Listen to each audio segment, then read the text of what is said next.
here I am, in the place to be. Mr. K and B, you can't fuck with me. Extra sexy, extraordinary. Palms are hairy, your mama pop.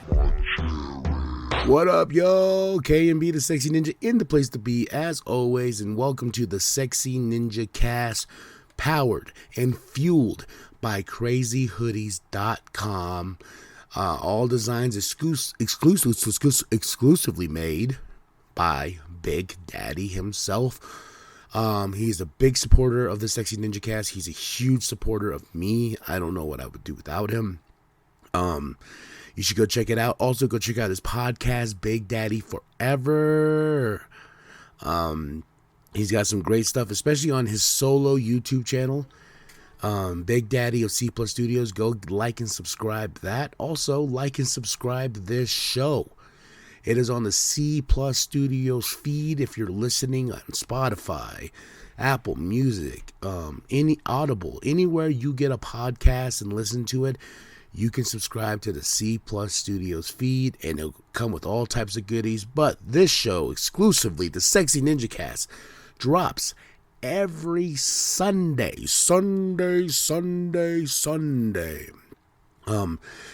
The show is constantly changing. It's forming. It's morphing into something. And you're probably like, wait a minute. If you're watching this on YouTube, you're probably like, wait. Where's the video? Well, I'm moving away from the video aspect of the Sexy Ninjacast, for different reasons. But one of the main reasons is I want to focus on bringing high quality audio of what a podcast should be. Because I've been so focused on making these videos and, shooting a camera with us sitting in the car and whatnot, and I'm never really truly satisfied with the audio ever, especially when it's called a podcast, because we're here to talk. You're here to listen to what I have to say or what I have to offer, or what the theme of the show is going to be. And when this show started, I had this grand idea of, okay, it's going to be broken down in 3 segments, and we're going to have a newscaster, we're going to do this, we're going to do that. And it was cool for a while. It just stopped vibing for me and stopped gelling for me. And I won't lie, I did get into a little bit of a funk, during that time. And then when we slowly started transitioning, and as you can tell, Doug is not here today. It's just scheduling conflicts. And if you can hear in my voice, I am beat. I started a new position at work, and I'm switching over to being more of a nighttime person. And that's messing up my time clock inside. So I just got to try to figure out how to do that. It is cool, and it's actually something I've never done before. I'm working in a restaurant, and I work for a huge company, and it has multiple places you can work. And they moved me over here for the summer to work in their restaurant, and it's different, y'all. I mean, it is mind-blowing different. But it's dope because it's something that I can add to the resume, something I can add here. But, besides that, I want to do this for the rest of my life. But it just comes with people liking, subscribing, sharing it, And on that note, I want to answer a question real quick that I got through the email. What has happened to that Juggalo vlog? And what has happened to the music reviews? Because a lot of the subscribers we've gotten over the past few years were exclusively for the Social Vent podcast. I will say that, everyone like me and Big Daddy, and he was on last week. Also, that Juggalo vlog reviews is a lot of where our subscribers came from, because I would drop these music reviews for artists and everything like that. And that Juggalo vlog is not, I put it on the back burner because I've been trying so hard to focus on 2 things. The Sexy Ninjacast that I've been wanting to bring every Sunday. Also exclusively working on a movie script that's been taking up my time. And the movie script is not Ghost Pizza. Ghost Pizza is still in the works. Ghost Pizza is gonna see the light of day. But I've been working on a movie script called Res Rat. It's more of a dramedy than anything, and it's coming out pretty well. I'm very happy. Like, I bought a big sketchbook so I can sketch it out. I've been just writing, and Big Daddy says do that. I probably have like 20-30 scenes already written for this movie, and it's more tamed. It's more budget friendly than anything, and that's what's been eating up my time. And also, us getting new equipment, investing into ourselves, and that's the big thing. If you really want to get into this game, you really want to get into this world of podcasting and vlogging and everything like that, you have to invest. I swear, I'm looking at my desk right now. It's a mess, and it's a little movie studio at this point. I couldn't imagine this 5-6 years ago when we first started doing this. And that's the crazy part. It's like a mini movie studio at my desk with this Canon camera, with this mix board over here. I got like several mics. I got camera rigs all over the place, especially my books, my notes, all my comics.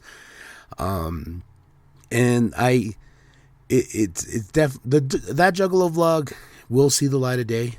Also, I'm looking at seeing the light of day. I don't know how many people really liked the Sexy Ninjacast. The Sexy Ninjacast, not the Sexy Ninjacast. Come on, see, these night shifts are killing me, bro. It's such a fun job, but I'm not a night owl by any sense of the imagination. I go to bed at 8, and usually my job I start at 6. And I've always been like that. I get up like at 4 in the morning, crack of dawn, slam a Red Bull, and like, let's go, Dan.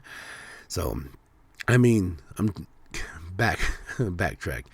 I am talking about the New World podcast, where I exclusively talked about professional wrestling, and I get people asking me about that show. Also, the Snack Me's that me and my daughter do. And like I said, it's just a constant, ever revolving door of just trying to figure out what you want in this life. And the movie itself is taking up so much time, and I want it to take my time. I want it to evolve into something special. And once we can actually film the movie, we can definitely take it to that next level. That's what I'm excited about. And I can see the movie in my head, and everything I write and everything I do. It's just, it's constantly, evolving. But besides that, when I talk about the New World podcast, man, I should be like this movie, like, coming to a theater near you, Resrat. You're gonna get your Navajo fixation experience. Resrat coming to a theater near you. All right, back to the New World podcast, where I talk exclusively about professional wrestling, what's going on, and I know a lot of stuff is going on right now, and that I've been kind of on the teat, thinking about bringing back, and when I first started the New World podcast, it was something that it is a full-time job to keep up with professional wrestling itself, because pro wrestling is always going on. There's more pay-per-views than you can imagine right now. WWE right now is like killing it on rotation with Cody Rhodes back, and then you guys just probably, I don't know if everyone heard the MGF promo he dropped on AEW. Is it a shoot? Is it a work? They just did their Double or Nothing pay-per-view, which I've heard a lot of people complain about being too long. But being a WWE vet guy, long is nothing compared to a pay-per-view. The WWE's been putting those long pay-per-views on for a while, and 4 hours, 5 hours, so that doesn't bother me too much. So when I see AEW fans, and I have my gripes about AEW, I also have my gripes about CM Punk winning the AEW championship. I just thought of it as a big, huge hypocrisy of who CM Punk is. I just don't understand.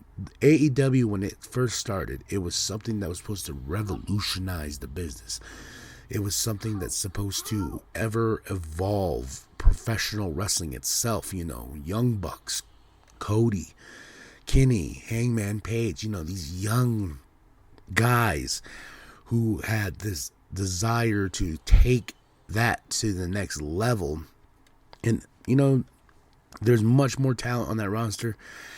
And when they started, then they got Chris Jericho. And that was huge. It was like, okay, cool, man. And then that door didn't stay closed. They started getting more ex-WWE guys. Then CM Punk came back. And it was don't get me wrong, it was wrestling history. It was huge when CM Punk came back. Gone that long. People have been chanting his names longer than he's been in the ring. It's crazy. And, he's one of those guys that was pissed off with WWE because they weren't pushing the younger talent. They were doing the same song and dance and pushing, Cena and pushing older wrestlers that come in and wrestle like once a year and stuff like that. And he got frustrated in WWE, the great pipe bomb. And that's what the MJF promo reminded me of. It was the pipe bomb promo of 2022. Is it a shoot? Is it a work? I believe it's a little bit of both. I know MJF is really frustrated, and he said it. And he sounded like Punk when Punk went off. And what happened? Punk won the WWE Championship from John Cena at Money in the Bank and did the famous kiss and went off in the crowd. And I remember being like, oh my God, this is crazy. I've never, ever seen this. And lo and behold, the next night, CM Punk shows up on Monday Night Raw. Then you're like, damn, that was a work. All right, that's good storytelling right there. But with the MJF thing, it's kind of like his contract doesn't expire for 2 years, apparently. And they took him off the AEW roster page. So either this is one of the best works you can do, or this is just straight up a frustrated employee who is constantly busting their ass off. And that's why I thought of Punk winning the AEW championship is a hypocrisy, especially from CM Punk, who was one of those younger guys who believe that the business should change with the younger generation and not stick old farts, if you will, with the title, not give up those opportunities. And I believe that's what happened. That's what CM Punk is. But even though I'm trashing the idea of Punk being champion, it also makes sense because Warner Media was bought by Discovery. And so now the cards have changed in Tony Khan's hands now, because they had their big show in LA Wednesday, their debut in LA. I believe LA. I know it's in Cali. I know they had the big debut in California. But they had the new Discovery execs who took over Warner Media, checking out the product, and it now they have to cater to a whole new company. That's the things. They had to cater to a whole different company and you got to show them what the brand is. And I don't think MJF's promo really helped that situation. If those execs were sitting inside, watching the show and you hear them go off on live TV, then dropping curse words and stuff like that. But that's what AEW's kind of made itself, if you really think about it. And every week I hear a curse word, or I hear shit and bitch, or jacket. I hear these things that you won't hear regularly on a WWE program. I think the biggest thing you'll hear is bitch, especially coming from the women, or shut up. I know that's not a curse word, but you never hear like asshole, which you can hear in AEW. It's just one of those things where they want to be the cool kids. They want to be the cool kids in wrestling. They want to make it well known that they are the cool kids. And with all these ex-WWE superstars going over there, that's what it is, man. And that's all I got to say on it. And also the idea, if you guys really want I don't know what you got here from me talking about AEW, and I can talk more about WWE later. But professional wrestling is something that is embedded in my DNA. I wrestled for 5 years. I became the champ at one point, and I'm not trying to brag or anything. I'm not trying to say I was the best pro wrestler in the game. I was just somebody that just loves the business. I'm somebody that loves to watch the storytelling and how it evolves. And this Sunday it is Sunday because you're listening to the Sexy Ninjacast. How crazy am I? Break the fourth wall. Hell in a Cell is upon us, and it's Cody Rhodes versus Seth Rollins 3. I am excited. I'm actually willing. I was thinking about this, and don't quote me on that, but I was like, I should do a New World podcast after show for the Hell in a Cell pay-per-view, dropping my what I thought of the show, and Rhodes versus Rollins 3. That's going to tear down the house, and I'm really hoping that is the main event because there's no other Hell in a Cell match on the card besides theirs. And I know they got the women's championship, but with a pay-per-view called Hell in a Cell, and you have one of the best stories going on right now between Seth and Cody, that should be the main event. And how crazy is it? Yes, we got the women's championship there, but how crazy is it? There's no world heavyweight undisputed championship on the line, and we can care less. We don't need Roman right now. We need Cody and Seth, and I think that's the step in the right direction, especially building Cody. And when Cody came over, man, I've been watching more WWE than I have AEW, to be really, really honest, man, because the way that he was kind of treated by the crowd over there, we were like, we'll take him in. And I actually bought WrestleMania on DVD just because I was like, I want that moment forever in a physical form of media, because God knows if the internet ever goes down, all the streaming stuff could put. So that's why I love physical media. So I off the wrestling thing, I got a Superman, Son of Kal-El, Volume 1 Truth. This is where Superman's son... Hold on. Take a drink of this Red Bull. Okay. Oh, wow. That's much better.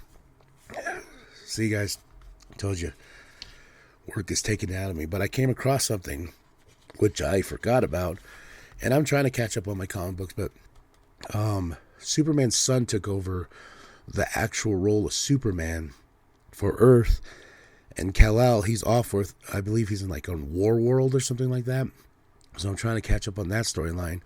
But there's a great thing in here where John goes to Damian, and he's trying to be like, he's got to take up this mantle. He has to understand like the rules he has to follow as Superman, and being Superman is such a big job and what he has to stand for. And then I came across this panel, and this is written by Tom King, and Tom King is a fantastic writer, man. If you want something to chomp on, it's this or Nightwing. His Nightwing run is fantastic. It is so good. I can't recommend it any higher. Tom King is just becoming one of those beasts in the game. But right here, this panel, while he's talking to Damian, and I remember people flipping their shit over this, is because Superman's been truth, justice, and the American way for so long. But now that John's in this role, and John's part of the LGBTQ community. Sorry if I didn't get all the letters in there. But he's part of that community. He's more evolved than Kal-El is to many folks, and people know Superman. And I remember when that kind of broke out, they were like, "Oh my God, you're trying to just for your political agenda or your wokeness or whatever, trying to make Superman this," because the Superman headline was like, "Superman is gay," and everyone was like, "Oh my God, oh shit, no, they're doing that." Then they're like, "No, you idiots, it's his son." Like, now you're flipping out over nothing. But it's part of the story. That's my biggest thing. It's part of a long telling story and evolving characters. And Superman kind of needed a shake up, and I'm glad that his son took over. And right here, this is the panel I'm getting to, where he's talking to, and I'm gonna read the first panel on top. This is where John's saying to Damian, "I know I do. I don't want to overstep and make people nervous." Then Damian says, "There are some people in this world who can do with being a little nervous. What do you want that symbol to stand for?" And John says this, and I remember people flipping their shit. "Truth, justice, and a better world." That shook me as a comic book reader to my core in a good way, and that statement right there by John, and how it exploded even to people who don't even read comics. People are writing these headlines like, "Oh my God, this isn't the Superman of old, the truth, justice, and American way." No, but that statement, after I read that, I was like, I want that as a tattoo, because that's the way it should be. Truth, justice, and the better world. So that just really was one of those things for this week that I read, and it stuck to heart, and it's one of those things where, yeah, we want a better world. We need a better world, with these mass shootings and stuff like that that's going on. It's crazy, man. I can't even, with the last big one, watching the news and just hearing all these things going on and how heartbreaking a lot of this stuff is, but no one wants to do anything about it. Nobody wants to say anything about it. There's a lot of people, let me rewind that back. A lot of people want to say stuff on it, but they want to say stuff on it from their point of view, or what political whatever they want to get involved with, or whatever they want to do. That makes sense.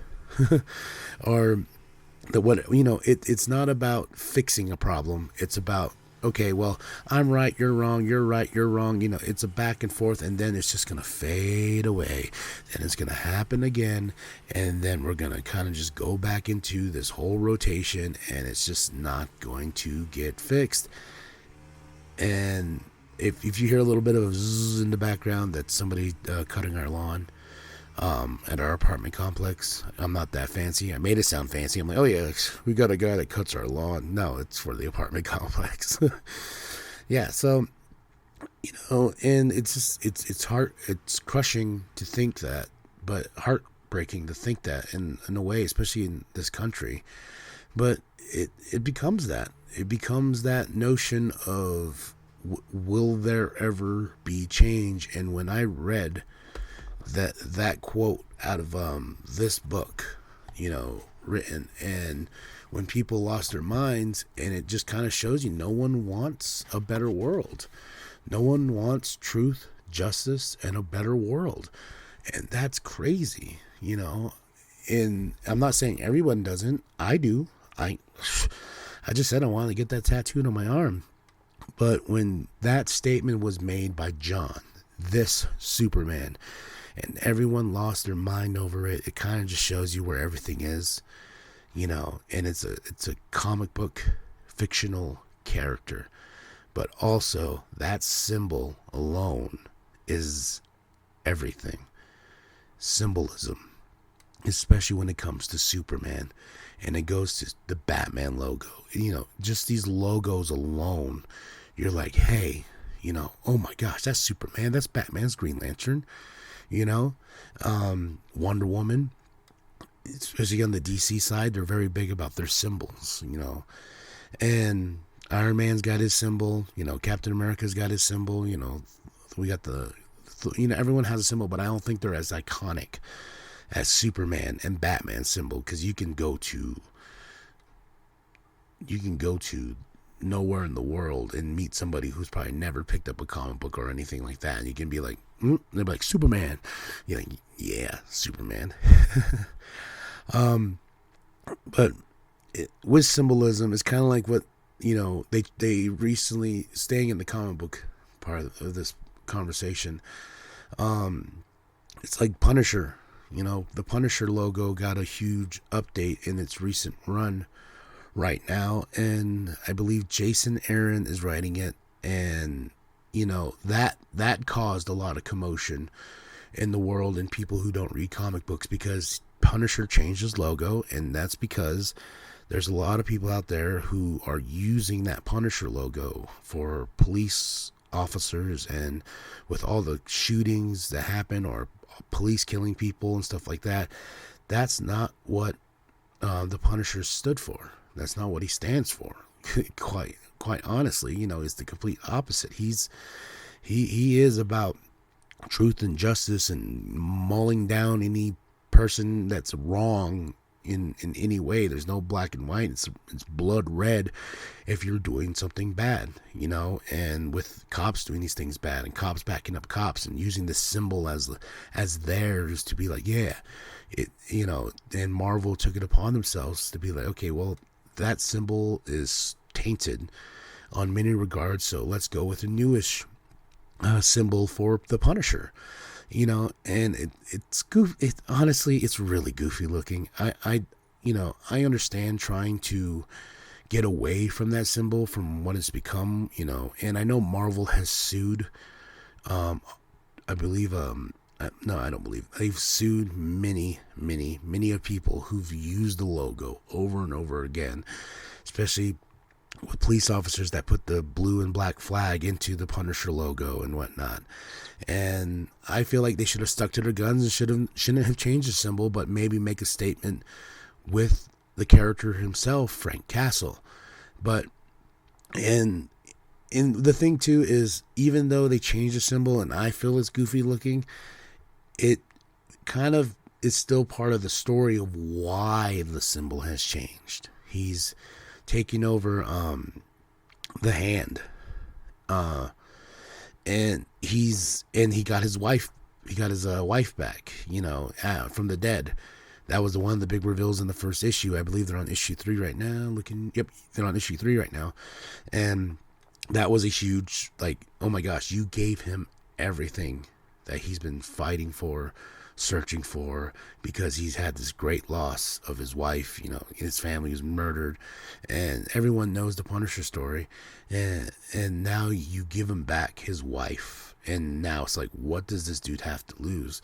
And I believe, and Jason Aaron is doing a fantastic job of like evolving this character to another level.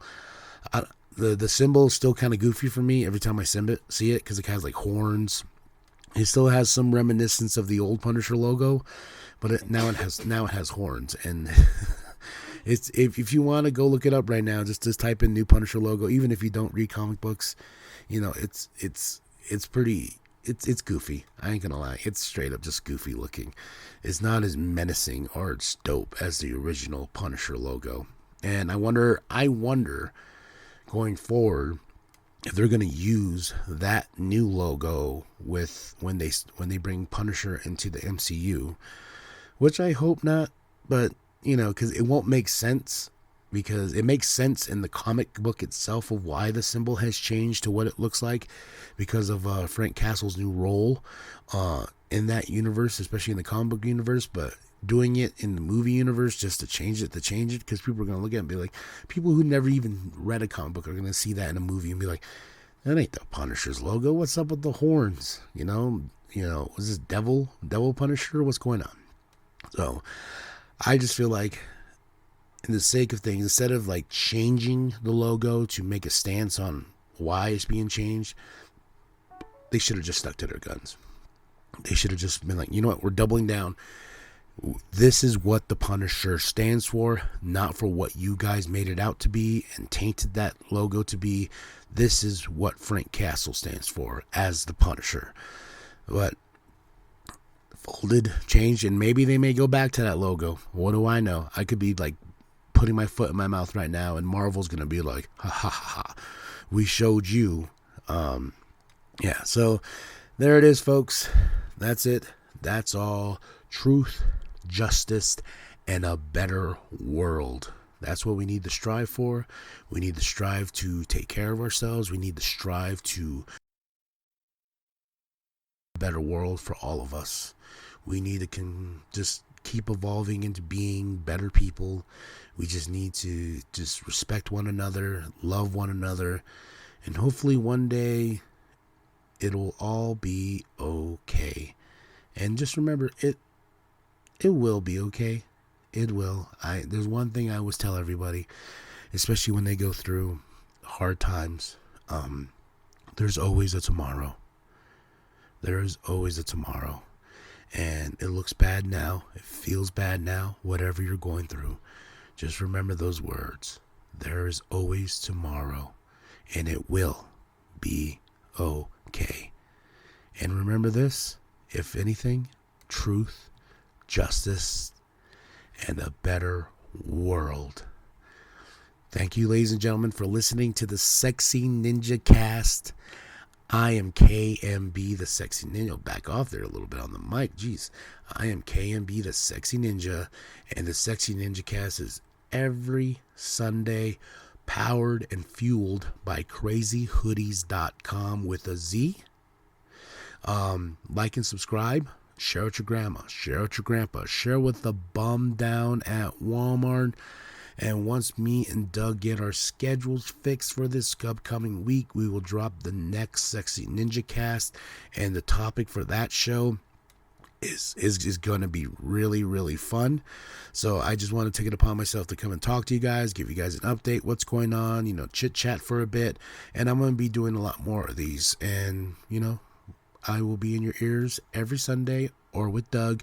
And last week, making his mighty return, Big Daddy, and we got together and we got to say, when in doubt, fuck your couch. That was very special to me on so many levels. And if you have not listened to the Social Vent podcast, you should go check it out. That's another thing people ask, where will that ever return? Who knows? But never say never. And on that note, truth, justice, and a better world. Stay sexy, ninjas. Welcome to the wicked shit.